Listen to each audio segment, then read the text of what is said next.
Bonjour les élèves, merci d'être là encore une fois, parce qu'aujourd'hui je te présente un truc d'auteur très puissant. Ça s'intitule Créer des images avec les cinq sens. Et oui, les auteurs s'en servent beaucoup pour rendre leur histoire beaucoup plus intéressante. Ils ont le tour de créer des scénarios qui rendent l'histoire très vivante. Et comme lecteur ou lectrice, on se sent vraiment dans l'histoire et on a le goût de poursuivre la lecture. Et c'est le but.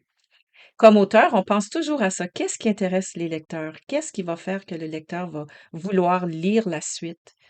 Et en utilisant ce truc puissant, les histoires deviennent très intéressantes. Alors, je t'explique.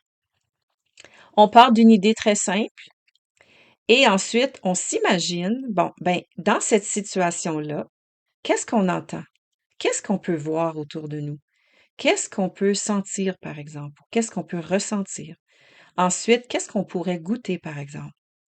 Alors, en allant chercher les cinq sens, c'est une bonne façon de rendre cette scène beaucoup plus intéressante, captivante, et alors on améliore notre écriture.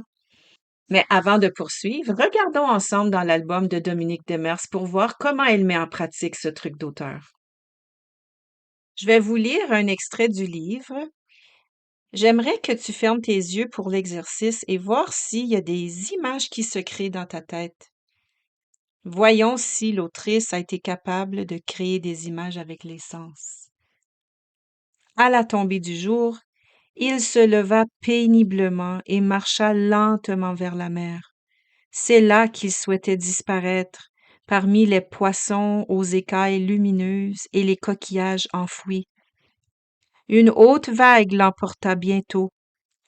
Au même moment, des centaines d'oiseaux de mer, goélands, mouettes, pluviers et cormorans poussèrent un cri déchirant. La mer se retira peu à peu, oubliant sur la berge des cailloux multicolores, des rubans d'algues et des pépites nacrées. Voilà, tu peux maintenant ouvrir tes yeux. Est-ce que l'auteur a réussi le truc? Est-ce qu'elle a été en mesure de créer des images dans ce scénario?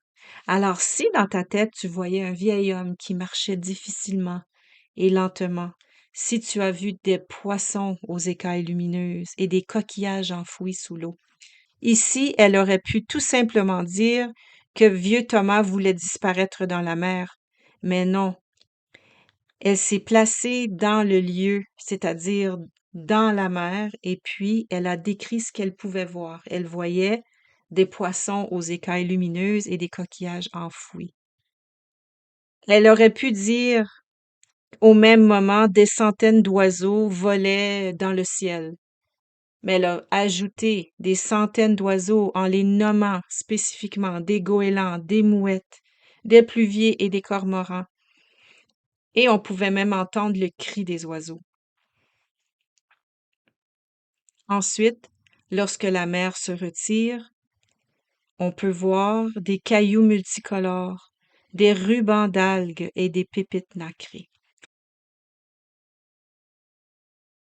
Atelier 4, créer des images avec les cinq sens.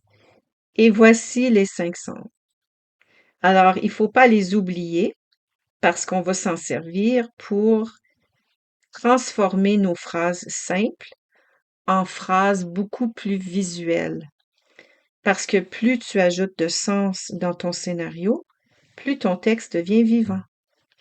Fais l'exercice en écrivant tes idées dans ton journal.